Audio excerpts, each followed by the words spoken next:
تو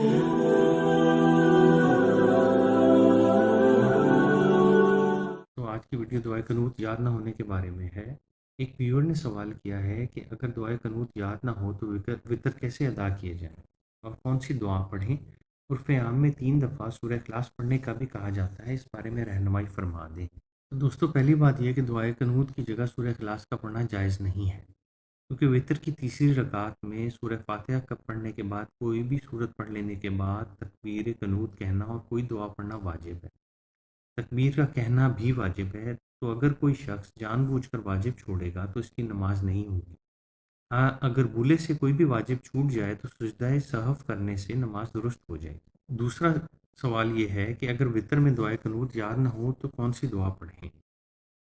اس کا جواب یہ ہے کہ دعائے قنوت کا پڑھنا افضل ہے، جلد از جلد یاد کر لیں، لیکن جب تک یاد نہیں ہوتی آپ قرآن مجید سے کوئی بھی دعا پڑھ سکتے ہیں۔ امید ہے آپ کو بات سمجھ آ گئی ہو۔ اگلی ویڈیو میں پھر ملاقات ہوگی۔ خدا حافظ۔ ہمارے چینل کو لائک اور سبسکرائب کرنا نہ بھولیے گا۔